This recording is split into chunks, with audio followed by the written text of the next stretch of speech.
Oi, gente! Vamos dar continuidade aos relatos que arrepiam até os mais corajosos. Então apaguem as luzes, coloquem os fones e preparem-se, porque hoje vamos contar estes relatos sombrios e assustadores. Relato 1. A Curva dos Sussurros. Local: BR-285. Trecho entre Vacaria e Bom Jesus, RS. Relatante: Júlio Farias, 47 anos, caminhoneiro há 25 anos. Há um trecho da BR-285, subindo a serra em direção a Bom Jesus, que muitos caminhoneiros evitam trafegar após o entardecer. Falam da Curva dos Sussurros, um local onde, mesmo sem vento, as árvores parecem falar. Júlio Farias, acostumado a cruzar o trecho, nunca deu importância. Até a noite de 12 de agosto de 2019. Ele havia carregado madeira em Vacaria e seguia para Lages, em Santa Catarina. O céu estava limpo, lua cheia, temperatura amena. Perfeito para dirigir.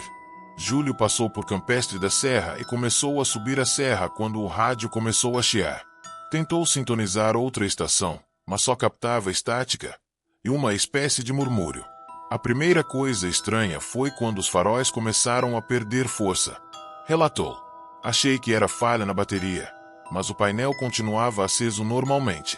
Ao chegar na famosa curva, que era ladeada por uma ribanceira e um antigo cercado de madeira, Júlio sentiu um arrepio subindo pela espinha. O asfalto parecia mais escuro, como se tivesse sido molhado por algo denso, não água. Reduziu para a segunda marcha. Foi então que viu, à margem da estrada, uma mulher vestida de branco, cabelos cobrindo o rosto, estava parada de costas. Júlio pisou no freio, instintivamente. Quando olhou de novo, ela estava do outro lado da pista. Depois, à frente. Depois, no retrovisor, sempre imóvel. Mas o mais perturbador veio em seguida. A cabine começou a encher com um som sussurrado. Júlio jurava que ouvia seu nome entre os murmúrios. Júlio, volta. Júlio, a gente ainda sente? Ainda espera? Ele reconheceu aquela voz. Era da mãe dele. Morta havia 7 anos. Entrou em pânico. Tentou acelerar, mas o motor morreu. Tudo ficou escuro. Um silêncio sepulcral dominou. Júlio pegou a lanterna e saiu da cabine. A estrada estava diferente. As faixas de sinalização tinham desaparecido. O acostamento era de terra fofa. E havia cruzes de madeira enfileiradas como em um cemitério improvisado. Cada cruz tinha uma foto. E algumas mostravam caminhoneiros que ele conhecia e que haviam morrido naquele trecho. O vento trouxe um cheiro de carne queimada. Uma figura começou a se formar na neblina que surgia do mato. Um homem com o rosto coberto por uma lona preta, como um saco amarrado no pescoço. A voz dele era como se pedras se quebrassem dentro da garganta. Quem pisa aqui, deixa sua sombra. Júlio correu de volta, mas a cabine estava trancada por dentro. Ele bateu nos vidros, implorando, quando se viu no banco do motorista. Ele mesmo, dirigindo, mas com os olhos escuros e o rosto deformado, como se estivesse há dias apodrecendo. Desmaiou. Foi acordado de manhã por outro caminhoneiro. Estava sentado no banco do passageiro, sujo de terra, a chave na ignição. A carga estava intacta, mas o estranho, o GPS mostrava que ele tinha passado pela curva 2 vezes, como se tivesse dado voltas em círculo. Desde então, Júlio se recusa a passar por aquela estrada. E todos os espelhos de seu caminhão estão cobertos com fita preta. Segundo ele, em todos eles, ainda vê aquele ele dirigindo, mesmo quando está parado. Relato 2. O Homem da Estrada de Sal. Local: rodovia BR-16, trecho entre Jaguaquara e Jequié, Bahia. Relatante: Antônio Tunico Lisboa, 62 anos, caminhoneiro aposentado. Antônio Lisboa, conhecido como Tunico entre os colegas de estrada, passou 35 anos rodando o país de norte a sul. Já viu de tudo: assaltos, acidentes brutais, neblina cortante e até animais selvagens cruzando estradas desertas. Mas o que viveu em setembro de 2003, na chamada Estrada de Sal, um trecho pouco iluminado entre Jaguaquara e Jequié, ele nunca esqueceu. E nunca contou aos filhos. Só falou uma vez, e nunca mais. Segundo ele, Naquela época estava levando um carregamento de sal marinho para a região serrana. Saíra do litoral de Aracaju 2 dias antes, e já era noite fechada quando passou por Jaguaquara. A rodovia era deserta. Nenhum carro à vista. Apenas o barulho do motor e o render metálico de uma porta traseira solta. Por volta das 23 horas, comecei a sentir um gosto salgado na boca, como se tivesse lambido o fundo de um prato velho. O curioso é que não tinha comido nada há horas. Olhei o retrovisor e vi que havia um homem andando no meio da pista, de costas, como se tivesse perdido algo. Reduzi, buzinei. Ele nem se mexeu. Tunico parou o caminhão a alguns metros de distância e desceu. Gritou para o sujeito sair da pista.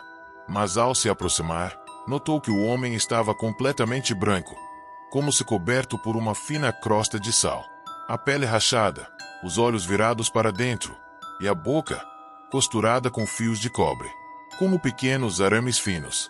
Quando Tunico deu um passo à frente, o homem virou a cabeça lentamente, mas o corpo permaneceu de costas. Você trouxe sal demais, caminhoneiro.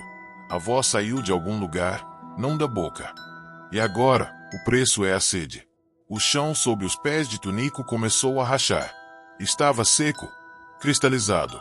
Cada passo fazia estalos, como se ele estivesse pisando em vidro. Correu de volta à cabine, mas a chave não estava mais na ignição. E a porta trancada. Eu via meu caminhão ligado, funcionando, mas não tinha ninguém lá. E mesmo assim ele se afastava sozinho, pela pista. Me deixou. Ficou sozinho na estrada. O homem de sal estava parado na frente, imóvel.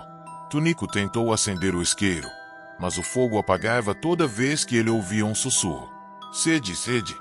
Desesperado, correu pelo mato ao lado da pista, arranhando-se em galhos secos e cipós. Achou um córrego. Bebeu água até quase vomitar. Mas o gosto era de sal grosso.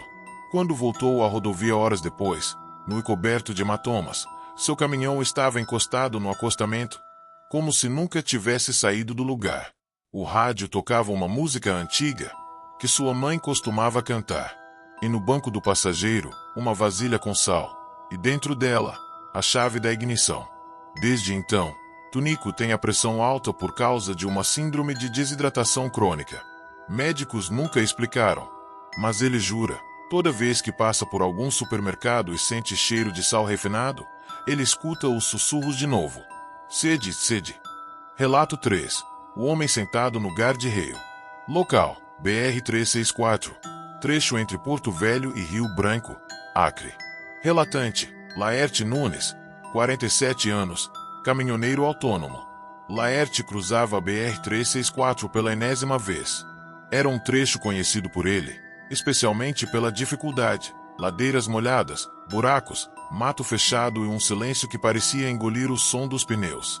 Naquela noite, chovia fino, e a neblina se arrastava como fumaça pelas margens da estrada.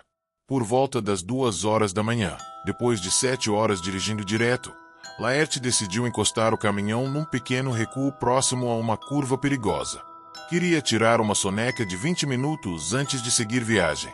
Desligou o motor, reclinou o banco e fechou os olhos. Acordou minutos depois com a sensação de que alguém o observava. O farol baixo do caminhão ainda iluminava parte da estrada à frente. E foi ali que viu. Havia um homem sentado em cima do guarda-reio, de costas para ele, completamente imóvel. Usava uma camisa branca encharcada e calça escura. A pele, da nuca ao calcanhar, parecia cinzenta. Oh, parceiro, tá tudo bem aí? Gritou Laerte pela janela. Nenhuma resposta. Desceu com a lanterna, cauteloso. A figura continuava imóvel, mas agora estava de lado, como se lentamente tivesse girado em sua direção. Os olhos estavam muito abertos, fixos, inteiramente pretos. Nenhum branco. O rosto era inexpressivo, mas algo em sua presença pressionava o peito de Laerte, como se a atmosfera ali fosse mais densa. Quando ele apontou a luz da lanterna direto para o rosto do homem, a imagem piscou, como um glitch. Por um segundo, o guarda-reio estava vazio. No segundo seguinte, ele estava lá de novo, mas agora com a cabeça inclinada para trás, a boca aberta em um grito silencioso. Laerte correu de volta para o caminhão, ligou o motor e pisou fundo. O retrovisor mostrava o vazio da estrada. Até que, sem aviso, o rádio começou a chiar e uma voz feminina sussurrou. Você olhou, agora ele vai querer saber seu nome. Poucos quilômetros depois, viu o mesmo homem novamente. Desta vez, em pé no acostamento, com a cabeça inclinada de lado, como se esperasse uma carona. Laerte desviou os olhos e acelerou. Só parou horas depois, já amanhecendo, em um posto. Quando desceu para abastecer, notou que havia algo escrito na lataria traseira do caminhão, rabiscado com dedos sujos de lama. Laerte Nunes, eu já sei. Mandou lavar a carreta inteira. Mas desde então, onde quer que vá, estranhos já o chamaram pelo nome completo sem nunca terem sido apresentados. Uma vez, um frentista em Roraima olhou para ele e disse: Você é o que viu o homem do guarda-reio, né? Laerte gelou. Nunca tinha contado para ninguém. E esses foram os relatos de hoje. Deixem seu like e se inscreva para fortalecer nosso canal.